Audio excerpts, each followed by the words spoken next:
ஒரு 10 வருஷத்துக்கு மூஞ்சியே பார்க்க முடியாம இருக்கிற ஷூட்டிங்ல கூட வெளியே போடான்னு துரத்தி விட்ட யோகி பாபுக்கு இன்னைக்கு நான் தான் ஹீரோ, பல படங்கள் வந்துட்டு இருக்குன்னு சொல்லிட்டு இருக்கோம். யோகி பாபு சொல்றாரு, எனக்கு கொடுக்க வேண்டிய ப்ரொடியூசருங்கெல்லாம் நிறைய இருக்கு அப்படின்னு ஒரு பதிவு பார்த்தேன். 3 நாள் எனக்கு வந்து தூக்கமே இல்லை. கதையே இல்லையானா யோகி பாபு கூட இப்ப ஒரு 2-3 வாரத்துக்கு முன்னாடி 4 படம் ரிலீஸ், அந்த படம் வந்ததே தெரியாது. தமிழ் சினிமாவில் இருக்கிற மொத்த ப்ரொடியூசர்களுக்கும் எடுத்துட்டு வந்து ஏதோ பணத்தை இவர் கொடுத்து வச்சாபலியும், இவருக்கு வந்து ப்ரொடியூசர்கள்லாம் கடன் இருக்கிறாபலியும், இவருடைய ஸ்டேஜ் மைக்கை பார்க்கும்போது எனக்கு கோபம் வந்திருக்கக்கூடிய ஆன்லைன் மீடியா அனைவருக்கும் மாலை வணக்கம். ஸ்டைலிஷ் தமிழச்சி, இடையில ஒரு ஞாபகம் வந்தது எனக்கு. அந்த டைட்டில் தம்பி சிரஞ்சீவி சொன்ன உண்மை. தமிழில் சுத்த தமிழில் பேர் வேணும்னு நம்ம ஆசைப்படுறோம் எல்லாருமே. முதல்வர் அவர்கள் வந்து ஒரு கோரிக்கை வச்சிருந்தாரு, அட்லீஸ்ட் சுத்த தமிழ் பேர் வைக்கலையானாலும் பரவாயில்ல, தமிழில் பேர் வைக்கிங்க அப்படின்னாரு. அதுபோல் இந்த பார்க்கும்போது அப்படிதான் தோணுது. ஏதோ ஒரு சின்னதாக ஒரு ப்ராஜெக்ட் பண்ணியிருக்காங்க, ஸோ சாங்கில் ஏதோ ஒன்று எடுத்திருக்காங்கன்னு தான் நினச்சேன். டைரக்டர் சிரஞ்சீவி என்ன பார்க்கும்போது, இப்போ நம்ம தேட்டரில் படம் பார்க்குற ஒரு ஃபீலு, ஒரு சாங் வந்து ஒரு ஹை குவாலிட்டியில் இந்த படம் இருக்குது. சாங்கே பார்த்தீங்கன்னா ஒரு என்ன சொல்கிறது, ஒரு நல்ல டெக்னீஷியன் எப்படி ஒரு பெரிய படத்துக்கெல்லாம் பண்ணுறாங்களோ அதுபோல் ஒரு குவாலிட்டியாக விஷுவல் மேக்கிங்லும் சரி, இருக்கிற ஷார்ட்டே வந்து ஒரு பியூட்டிஃபுல்லாக மாற்றி ஸோ இந்த சாங் பண்ணியிருக்கும்போது அந்த டீசர் ட்ரெய்லரில் வந்து ஒரு அது வந்து ஒரு 10 மில்லியன் சொன்னார் பஜாரி. இது வந்து எத்தனை மில்லியன் போகுதுன்னே தெரியாது, அவ்வளோக்கு இதில் ஒரு குவாலிட்டி இருக்குது. சினிமாவுடைய வெற்றி களம் எங்கே அப்படி இருக்குன்னா கண்டென்ட்டில் தான் இருக்குது. நான் இவ்வளோ நாட்களில் வருடங்களில் ஆராய்ச்சி பண்ணும்போது எவ்வளோ படங்கள் வந்துகிட்டே இருக்குது. அதான் சொல்கிறேன், ஒவ்வொரு பத்திரிகை ஆசிரியர்களுக்கும் ஒவ்வொரு சேனலுக்கும் ஒரு நாளைக்கு 4 ஈவெண்ட் நடக்குது. அப்போ ஒரு வருஷத்தில் 400 படங்கள் ரிலீஸ் ஆகுது. எத்தனை வெப் சீரிஸ் ரிலீஸ் ஆகுதுன்னு யாருக்கும் தெரியல, எத்தனை சீரியல் வருதுன்னு தெரில. நம்ம ஷூட்டிங் வச்சு தான் வந்து பெப்சி வச்சு நம்ம கணக்கெடுப்பு எடுக்கிறோம். ஆனால் இந்த வெப் சீரிஸ் ஓடிடின்னு ஒன்று வந்த பிற்பாடு நம்மளுடைய சேட்டலைட்டுன்னு ஒன்று வந்து டோட்டலாகவே க்ளோஸ் ஆகிடுச்சு. ஒரு கண்டென்ட்டை வந்து நம்ம எங்கே எடுத்து போய் கொண்டு போய் சேர்க்குறோன்னு நம்ம ஆசைப்படும் போது இந்த ஓடிடி பிளாட்ஃபார்ம் புதியவராக வரக்கூடிய தொழில்நுட்ப கலைஞர்கள், நடிகர்கள் அவங்களுடைய கனவுகளை நிறைவேற்றக்கூடிய ஒரு இடமாக இந்த ஓடிடி தளம் இப்போது இருக்குது. முன்னாடி ஒரு ஒரு ஒரு ஒரு ஒரு ஆர்டிஸ்ட் நடிச்சுட்டு ஒரு தவம் இருந்து அது எப்படின்னா வந்து ஃப்ரேமில் நம்ம பார்த்துருவோமா அப்படின்னு ஏங்கிக்கிட்டு இருந்த காலகட்டத்தில் இந்த ஃபிலிமில் ஷூட் பண்ணும்போது இப்போ ரொம்ப ஈஸியாக டிஜிட்டல் மீடியா வந்த உடனே நம்ம ஓடிடியில் பார்த்து கண்டென்ட்டை பொக்கிஷமாக அவங்களே பாதுகாத்துக்கிறாங்க. முன்னெல்லாம் வந்து ஃபிலிமில் இருந்து அதை கன்வெர்ஷன் பண்ணி அதை மாற்றி ஒரு டிஜிட்டலில் ஒரு படத்தை கொடுக்கறதுக்கு அவ்வளோ கோடிகளை நம்ம செலவு பண்ணோம். லைப்ரரி இல்லை, படத்துகளுக்கெல்லாம் பார்த்தீங்கன்னா லைப்ரரி இல்லைன்னு சொல்லிகிட்டே இருக்கும்போது இப்போ ஓடிடி தான் ஒரு லைப்ரரியாக நம்ம நினைக்கிறோம். ஒரு கண்டென்ட் எங்கே வைக்கணும், ஒரு லேபில் வச்சு அந்த ப்ராஜெக்டை வந்து பாதுகாத்துட்டு இருந்தோம். ஒரு 10 வருஷத்துக்கு அப்புறம் ஃபிலிம் கூட வேஸ்ட் ஆகிடலாம். அதை திரும்ப வந்து கரெக்ஷன் பண்ணி நம்ம எடுத்து கலரிங் மாற்றி கொண்டு வந்து நிற்கிறது ரொம்ப கஷ்டம். ஆனால் டெக்னாலஜி ரொம்ப ஈஸியாக வர வர அதே போல் சினிமாவுடைய வரங்களும் டிவியுடைய வரங்களும் ஓடிடியுடைய வரங்களும் குறையுதோ அப்படின்னு நினைக்கும் போது அது எப்பொழுதுமே குறையாது, அழிக்கப்பட முடியாது அப்படின்றதுக்கு ஒரு உதாரணம் தான் அது. படமாக இருந்தாலும் சரி, வெப் சீரிஸாக இருந்தாலும் சரி, கண்டென்ட்டு தான் முக்கியம். நம்ம தெளிவான ஒரு கண்டென்ட்டை எடுத்துட்டோம்னா அந்த கண்டென்ட்டு அதில் இருக்கக்கூடிய ஒட்டுமொத்த நடிகர்களாக இருந்தாலும் சரி, டெக்னீஷியன், கேமராமேன், மியூசிக், இதில் மியூசிக்லாம் கேட்கும்போது அவருக்கெல்லாம் ஒரு படத்துக்கான வாய்ப்பு எப்படின்னா இது மூலம் தான் ஒரு பெரிய பிரம்மாண்டமான வாய்ப்புகள் கிடைக்கும். ஸோ விஜயமுரளி சொல்லிட்டு போகும்போது கூட சொன்னார், கேமராமேன் ரொம்ப விஷுவல் நல்லா எடுத்திருக்காருன்னு. ஒரு படைப்பாளி, ஒரு இயக்குனர் இல்லையானா சினிமா உருவாகாது. ஒரு சினிமா உருவாகணும்னா முதல்ல ஒரு படைப்பாளி தேவை. அந்த படைப்பாளி எழுதப்படுகிற அந்த பேப்பர், அதுதான் முதலாளி கையொடிக்க போகுது.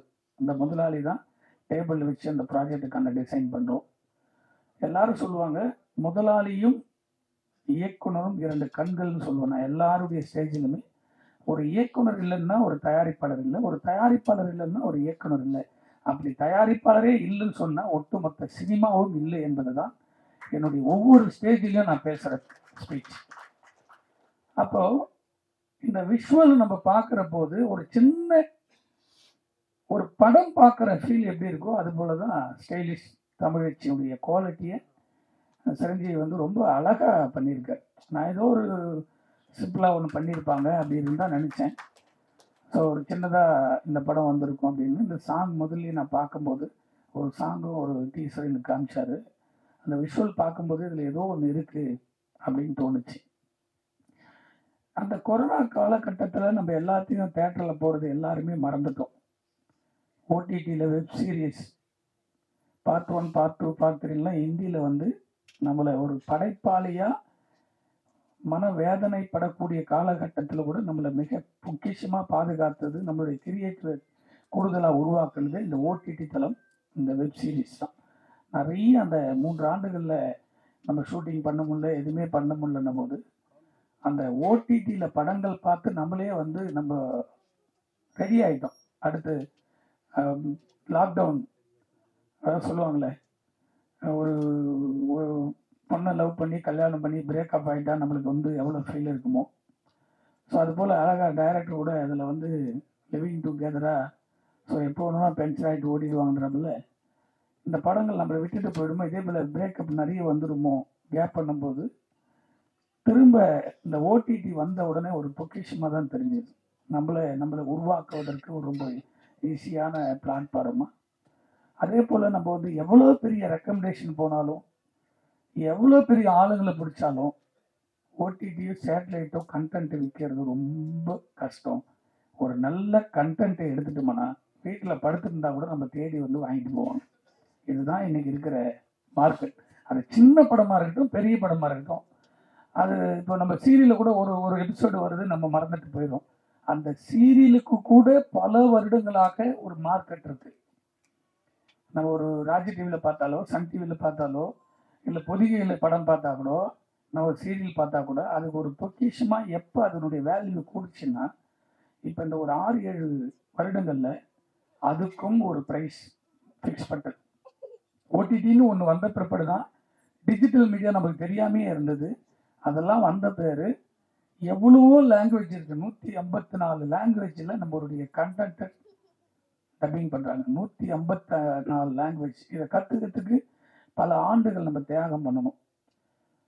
அதே போல் இந்த படத்தில் நீங்கள் பார்த்துருப்பீங்க, ஹீரோயினி வந்து ரொம்ப அழகாக நடிச்சிருக்காருன்னு.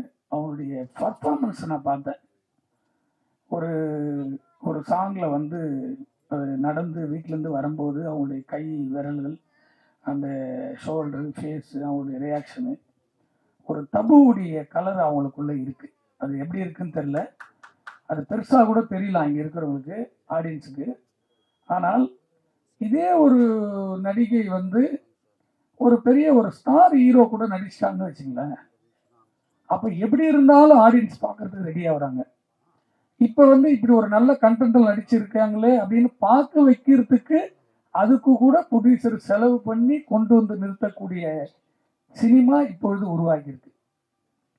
ஒவ்வொரு படத்தினுடைய ரிலீஸ்லையும் நீங்கள் பார்ப்பீங்க, போஸ்டில் அடித்து ஒட்டி அதை தேட்டரில் கொண்டு போய் சேர்க்கறதுக்கு அவ்வளோ கஷ்டப்பட்டோம். இப்போ தேட்டர்லேயே படம் பார்க்க வைக்கிறதுக்கு தயாரிப்பாளர்கள் ரெடியாக இருந்தால் மட்டும்தான் படம் எடுக்கக்கூடிய நிலைமைக்கு வந்திருக்கு. காரணம், ஆடியன்ஸ் வந்து எப்பொழுது நடிகன் பின்னாடி ஓட ஆரம்பித்தாங்களோ அப்பயே தமிழ் சினிமாவில், உலக சினிமாவில் கதைகள் செத்து போச்சு. படம் பண்ண வர நம்பிக்கையோடு படம் வரக்கூடிய தயாரிப்பாளர்கள் செத்து போயிட்டாங்க. பயம் வந்துடுச்சு. ஒரு நல்ல படைப்பாளர் இருக்கும்போது ஒரு நல்ல தயாரிப்பாளர், ஒரு தயாரிப்பாளரும் ஒரு இயக்குனரும் இணைந்து ஒரு படைப்பு உருவாக்குற போது தமிழ் சினிமா மட்டும் இல்லை, உலக சினிமாலேயே ஒரு நல்ல படைப்பு வந்துக்கிட்டே இருந்தது. எப்போ வந்து ஸ்டார் ஆர்டிஸ்ட் மேல நம்ம திணிக்கப்பட்டமோ கதை, அந்த பதிவில் ஒவ்வொரு இதுலையும் சொல்ற 400 படங்கள் வருஷத்துக்கு ரிலீஸ் ஆகுது. 40 படங்கள் மட்டும்தான் பிஸ்னஸ் ஆகிட்டு இருக்கு. 40 படங்கள் நடக்குமான்னு தெரியாம கொஞ்சம் கொஞ்சம் வித்துட்டு எஸ்கேப் ஆறாங்க. மீதி இருக்கிற 320 ப்ரொடியூசரும் படம் எடுத்துட்டு சேட்ல படம் பார்க்குற வரைக்கும் நம்ம செலவு பண்ணிட்டு நின்றுட்டு இருக்கோம். ஆனா ஓடிடின்னு ஒன்று உள்ள வந்த பிறகு ஒரு சின்ன கதைகளை நம்ம 1 லட்சத்துலையும் எடுக்கலாம். இதுல வந்து டைரக்டர் எப்படி எனக்கு தெரிஞ்சு ஒரு 20 லட்சம் செலவு பண்ணியிருப்பான்னு நினைக்கிறேன். ஏன்னா குவாலிட்டியில பார்க்கும்போது அந்த பர்ஃபார்மன்ஸ் தருது. அது எத்தனை நிமிஷம் இருக்குதுன்னு தெரியாது. 1 ஹவர் முடிச்சிருக்காரா, 1/2 ஹவரா, 1.5 மணி நேரம் புட்டேஜானு. ஆனா அந்த குவாலிட்டி இருக்கு. அந்த கண்டென்ட் குவாலிட்டி இருந்தா அதான் தேடி தேடி வாங்குவாங்கன்னு சொல்றோம். இதுக்கு உதாரணம் என்ன சொல்ல வரேன்னா, இந்த ஹீரோயினி தபு போல கதைக்குள்ள வரேன். ஸோ ஏன் அந்த தபு போல இருக்காங்கன்னு சொன்னா, ஒரு நடிகனா கூட நடிச்சுட்டா ஒரு 10 வருஷத்துக்கு மூஞ்சியே பார்க்க முடியாம இருக்கிற ஷூட்டிங்ல கூட வெளியே போடான்னு துரத்தி விட்ட யோகி பாபுக்கு இன்னைக்கு நான் தான் ஹீரோ, பல படங்கள் வந்துட்டு இருக்குன்னு சொல்லிட்டு இருக்கோம். கதையே இல்லையானா யோகி பாபு கூட இப்ப ஒரு 2-3 வாரத்துக்கு முன்னாடி 4 படம் ரிலீஸ், அந்த படம் வந்ததே தெரியாது. ரொம்ப இடையில ஒரு ஒரு ஒரு 1 மந்த் இருக்குன்னு நினைக்கிறேன், ஒரு ஆடியோ ஃபங்க்ஷனு. ஒரு 2-3 நாள் எனக்கு வந்து தூக்கங்களே வரல. ஏன்னா நம்ம 24 மணி நேரம் சினிமா பற்றி யோசிக்கிறோம், சினிமாவிலேயே வாழ்ந்துகிட்டு இருக்கோம், சினிமா தான் உயிர் மூச்சு இருக்கு. இங்கே பல ஒரு வெப் சீரிஸுக்கு இதில் குறைஞ்சது ஒரு 35 பேர் ஒர்க் பண்ணியிருப்பாங்களா, எடிட்டர், சவுண்டு, தேட்டர் எடிட்டர்னு பார்த்தீங்கன்னா ஒரு வெப் சீரிஸுக்கு ஒரு 35 பேருடைய உழைப்புகள் இருக்கு. இந்த 35 பீப்புளுடைய உழைப்பு, அந்த 35 பேருக்கிட்ட ஒரு டைரக்டர் வேலை வாங்கி அதை கொண்டு வந்து ஒரு கண்டென்ட்டாக நிறுத்தி அந்த புது பட சீரியல் வெப் சீரிஸ் பண்றவங்க வந்து இது ப்ரொடியூசர்கிட்ட சொல்லி அவங்களுக்கு விஷயமே தெரியாம இருந்தா அவங்களாம் வந்து மனசை மாற்றி அதை கொண்டு வந்து ஒரு கண்டென்ட் உருவாக்குறதுக்கு ஒரு படைப்பாளி இல்லைன்னா எந்த ஒரு நடிகனும் இல்லை, தமிழ் சினிமாவும் இல்லை. நீங்களும் டிவி எடுத்துட்டு வந்து உட்கார முடியாது, பத்திரிகையில் எந்த நியூஸும் எழுத முடியாது. இதுதான் உண்மையான சினிமா. ஆனால் அப்படி 2 கண்ணா இருக்கக்கூடிய ஒரு இயக்குனரும் ஒரு தயாரிப்பாளரும் இணைந்து ஒரு நல்ல படம் எடுக்கும்போது கூட இங்க நடிகின்ற போக்கஸ் வந்து ஒட்டுமொத்த சினிமாவும் கதைகள் அடித்துட்டே இருக்கு. நீங்க பார்த்துருப்பீங்க, அன்னைக்கெல்லாம் வந்து 40 படம் வருஷத்துக்கு வரும். 40 படமே பொக்கிஷமா இருக்கும். 40 படமே பொக்கிஷமா இருக்கும். 40 படம் சுமார்னா கூட ஆடியன்ஸ் வந்து தேட்டர்ல வந்து படம் பார்த்தாங்க. இப்ப என்ன படங்கள் வருதுன்னே தெரியல. ஆனா நம்ம பார்க்கக்கூடிய இடம் படமே மிஸ் பண்ணியிருப்போம். ஓடிடியில போட்டு நம்ம கண்டென்ட்ல பார்த்துட்டு இருக்கோம். அதை பாதுகாக்கக்கூடிய இடமா அந்த ஓடிடி தளம் இருக்கு. இந்த உதாரணத்தை திரும்ப திரும்ப சொல்றதுக்கு என்னன்னா, எவ்வளவு பெரிய நடிகர்களாக இருந்தா கூட சரி, நடிச்சு முடிச்ச பிற்பாடு அந்த கண்டென்ட் காணாம போன ஒரு பிரசாத் லேப்லயோ, ஒரு ஜெமினி லேப்லயோ, ஒரு வாகன ஸ்டுடியோல நம்ம போய் கண்டென்ட்டுங்களை தேடிட்டு இருந்தோம். இப்போ அப்படி ஓடிடியில தட்டி 10 வருஷத்துக்கு முன்னாடி அவன் பண்ண தப்பு கூட இவெல்லாம் ஒரு ஹீரோ அப்படின்னு இன்னைக்கு சூப்பர் ஸ்டாரா நடிக்கக்கூடிய முதலமைச்சர் ஆகணும்னு யாரும் ஆசைப்பட்டாலும் இந்த கண்டென்ட் வச்சு அவங்களை கிண்டல் பண்ணக்கூடிய இடம் சாதாரணமா இருக்க ஆடியன்ஸ் கூட, நம்மளுக்கு பின்னாடி இருக்க வாரிசு கூட ஈஸியா ஓடிடில படத்தை பார்த்தலாம். முன்னாடி அந்த கண்டென்ட் கண்டுபிடிக்கிறதுலாம் ரொம்ப கஷ்டம். அப்படி இருக்கக்கூடிய இந்த சினிமாவில் தமிழச்சி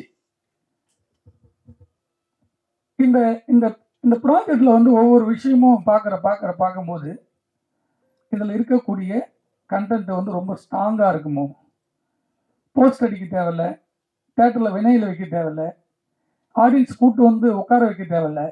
ஓடிடியில் போட்டால் இந்த படம் வந்து மில்லியன் கணக்கில் சொல்லுவாங்களே, அது போல் இந்த ஓடணும் அப்படின்றது தான் இதனுடைய எல்லாரும் வந்திருக்கிறவங்களுடைய காரணம். ஸோ ஒரு நடிகனை திரும்ப திரும்ப நான் சொல்லுறதுக்கு, அதான் 2 மாதத்துக்கு முன்னாடி 1 மாதம் முன்னாடி யோகி பாபுன்னு ஒரு நடிகர் ஒரு ஆடியோ ஃபங்க்ஷன் நடக்குது. அந்த ஆடியோ ஃபங்க்ஷனில் யோகி பாபு சொல்கிறாரு, எனக்கு கொடுக்க வேண்டிய ப்ரொடியூசருங்கெல்லாம் நிறைய இருக்கு அப்படின்னு ஒரு பதிவு பார்த்தேன். 3 நாள் எனக்கு வந்து தூக்கமே இல்லை. இவர் வீட்டிலேருந்து வரும்போது தமிழ் சினிமாவில் இருக்கிற மொத்த ப்ரொடியூசர்களுக்கும் எடுத்துட்டு வந்து ஏதோ பணத்தை இவர் கொடுத்து வச்சாபலையும், இவருக்கு வந்து ப்ரொடியூசர்கள்லாம் கடன் இருக்கிறாபலையும், இவருடைய ஸ்டேஜ் மைக்கு பார்க்கும்போது எனக்கு கோபம். அது முன்னாடி நிறைய தாக்கி பேசியிருக்கோம். அந்த ஸ்டேஜில் தயாரிப்பாளர் சங்கத்தினுடைய தலைவர் திரு அண்ணன் கலைப்புலி தான் அவர்கள் இருக்கார், முன்னாள் தலைவர். அதே போல நடப்பு சங்கத்தில் இருக்கக்கூடிய பொருளாளர் திரு தனஞ்சயன் அவர்கள் இருக்காரு. 2 பேர் இருக்கிற ஒரு ஸ்டேஜில் ஒரு நடிகர் யோகி பாபு எனக்கு பல கோடிகள் கொடுக்க வேண்டியதுன்னு சொல்லி ஒரு பதிவு பார்க்குறேன். அதே போல இயக்குநர்கள்லாம் முன்னாடி எப்படி இருந்து இப்போ எப்படி இருக்காங்கன்னு பார்க்குறீங்களா அப்படின்னு. இந்த 2 வார்த்தையும் எனக்குள்ள ஒரு ஒரு இடைஞ்சல் இருந்துக்கிட்டே இந்த 1 மாதத்துக்கு மேலே நிறைய படங்கள் ரிலீஸ் வேலையில் அதை வந்து மைண்டு கொஞ்சம் கொஞ்சமாக டைவர்ட் ஆச்சு. காரணம் ஏன் சொல்கிறேன்னா, அந்த இடத்திலேயே ஒரு முன்னாள் தலைவர் கலைப்புலி தான் அவர்களும் தனஞ்சயன் அவர்களும் வன்மையா கண்டிச்சிருக்கணும். யோகி பாபு ஒரு தயாரிப்பாளர், இன்னைக்கு நீ 100 படம் நடிக்கிறன்னா அந்த 100 படத்தினுடைய ஷூட்டிங் நடக்கிறதுக்கு காரணமே ஒரு தயாரிப்பாளர். அந்த தயாரிப்பாளர் இல்லைன்னா 100 படம் ஷூட்டிங்கே இல்லை. நீங்க 1 லட்சம் வாங்கினீங்களா 5 லட்சம் வாங்கினாலும் உங்களால கணக்கு காமிக்க முடியுமா? எனக்கு ப்ரொடியூசர் கொடுக்கணும்னு சொல்றாருல, நீங்க வாங்கின பணத்தை இது வரைக்கும் கவர்மெண்ட் கணக்கு காமிக்க முடியுமா? கொடுத்துருப்பார்ல, என் ப்ரொடியூசர் 50,000மோ 5 லட்சமோ 3 லட்சமோ 10 லட்சமோ அவரே ஒத்துக்கிட்டாருல, என்னுடைய சம்பளம் என்னன்னே தெரியாதுன்னு சொல்றாரு அந்த ஆணவத்துல. அப்போ அந்த இடத்துல ஒரு முன்னாள் தலைவர் இப்படி பேசக்கூடாது தம்பி. ஒவ்வொரு தயாரிப்பாளர்களும் சொத்து சுகம் எல்லாத்தையும் விட்டு படையெடுக்க வராங்க. இது ஒரு ட்ரீம். அந்த ட்ரீமை மக்கள்கிட்ட கொண்டு போய் சேர்க்கணும். அது பெரிய வெற்றி அடைச்சானா 110 ப்ரொடியூசர் தான் மீண்டு வராங்க. 90 ப்ரொடியூசர் எங்க இருக்காங்கன்னு காணாம போறாங்க. அவங்களுடைய வாழ்வாதாரத்தை ஒரு நாள் நினைச்சிருக்க முடியுமா? இந்த 100 படத்தினுடைய தயாரிப்பாளர்கள் கொடுத்த பணம் தான் இன்னைக்கு கடவுள் உங்களை இடத்துல முருகன் சொல்ற அந்த முருகர் உங்களை உச்சியில கொண்டு போய் வச்சிருக்காரு. கடவுளை காட்டிலும் மிக நீங்க அப்பா அம்மாவை காட்டிலும் பொக்கிஷமாக ஒரு கலைஞர்கள். அதை நான் ஒரு இயக்குனர் பேசிக்ல இருந்து வந்திருக்கேன். விஜயமுரளி சொன்னாப்புல எப்பவுமே வந்து உங்களுக்கு பதிவு கொடுத்தவங்களை மறந்துடக்கூடாது. என்னுடைய தயாரிப்பாளர், முதல்ல நான் படம் பண்ண தயாரிப்பாளர் டுடே டேட் வரைக்கும் என்னுடைய போன்ல அப்டேட் இருக்கும். நான் கடந்து வந்த எல்லாருமே என்னுடைய போன்ல அப்டேட் இருக்கும், பேசுவோம். காரணம், ஒரு மன வருத்தமான பதிவு. யோகி பாபு தொடர்ந்து அவர் பண்ற தவறுகளை மறைப்பதற்காக ஒரு ப்ரொடியூசரை வந்து சொல்றதும், ஒரு இயக்குனர் எப்படி இருந்து வந்தாருன்னு பாரு சொல்றதுக்கும், ஒரு படைப்பாளி அதான் சொல்ல, ஒரு இயக்குனரும் ஒரு தயாரிப்பாளரும் இல்லை என்று சொன்னால் ஒட்டுமொத்த சினிமாவே கிடையாது. இந்த தியேட்டர் கூட இருக்காது. நான் பகிரமா சொல்வேன், தியேட்டர் ஓனர் அசோசியேஷன் கூட சொல்லியிருக்கேன், ஒரு தயாரிப்பாளர் இல்லை என்று சொன்னால் திரையரங்கு கிடையாது. திரையரங்குல எத்தனை நாளைக்கு ஹிந்தி படம் ஓட்டுவீங்க? எத்தனை நாளைக்கு வந்து தெலுங்கு படம் மலையாள படம் ஓட்ட முடியும்? இல்லை இங்கிலீஷ் படம் ஓட்ட முடியும்? தமிழ்நாட்டில் நடத்தினா தமிழ் படம் எடுத்தாதான் ஓடும். இன்னைக்கு 9 படம் 5 படம் 2 படம் ரிலீஸ் ஆச்சு, இப்போ 5 ஆச்சு, 9 ஆச்சு, 12 படம் ஒரு வாரத்துக்கு ரிலீஸ் பண்ணி வந்துச்சு. ஆனா ஓடிடியில 100 கண்டென்ட் கூட நம்ம போடலாம் தைரியமா. அந்த நல்ல கண்டென்ட் எடுக்கணும். அந்த கண்டென்ட்டை தம்பி சிரஞ்சீவி எடுத்திருக்காருன்னு நான் நம்புறேன். முதல் முறையாக இந்த செயலிஷ் தமிழச்சில என்னுடைய ஆடியோவை ஒரு பங்களிப்பா இருக்கும்போது, நான் வந்து வெப் சீரிஸ்லாம் எனக்கு தெரியாது, ஒரு ஆடியோவா பிராண்ட் பார்க்கும்போது ஆடியோவா பண்ணுவோம். ஆனால் இந்த கண்டென்ட் பார்க்கும்போது எனக்கு ஏதோ ஒரு புதுசாக ஒரு நல்ல கண்டென்ட்டாக இருந்தது. இதில் ஒர்க் பண்ணிருக்கக்கூடிய டெக்னீஷியன் எல்லாருக்கும் என்னுடைய வாழ்த்துக்கள். வெப் சீரிஸ் பண்ணுறதுக்கே தயாரிப்பாளர்கள் மூவரும் இணைந்து ஒரு இயக்குனருக்கு சப்போர்ட் பண்ணியிருக்கும்போது அவங்களை இவர் எப்பவுமே மறக்கக்கூடாது. ஸோ உதாரணத்துக்கு என்ன சொல்றேன்னா, பிரியா, உங்களுடைய கேரக்டர் பிரியாவா? இல்லை முதல்ல பிரியான்னு சொல்லிட்டு தான் ரியான்னு கூப்பிடுவார். உங்களுடைய 2 இடத்துல உங்கள் பேர் வருது. உங்களுடைய பதிவு தம்பி ஹீரோவை நடிச்சிருக்கிற வந்து ரொம்ப கேஷுவலாக இருக்காரு.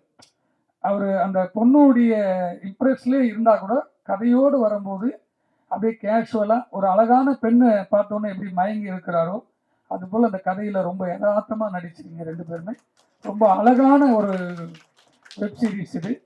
அதனால் வந்து நீங்கள் பெரிய பெரிய இடத்துக்கு போனால் கூட நீங்கள் வந்து நயன்தாரா போல் சினிமாவில் இருக்கக்கூடிய இயக்குநர்களையும் தயாரிப்பாளர்களையும் மறக்காமல் ஒரு நல்ல சினிமாவை நீங்களும் ஜாயின் பண்ணோம். தமிழ் சினிமாவை இருக்கக்கூடிய கலைஞர்கள் எந்த தயாரிப்பாளர்களை இனிமேல் நடிகர்களோ யாரோ தயாரிப்பாளர்களை குறை சொல்லாமல் வாழுங்கள் என்று உங்களுக்கு இந்த பிரஸ் மீடியா சார்பாக நன்றியை சொல்லி விடைபெறுகிறேன். நன்றி, வணக்கம்.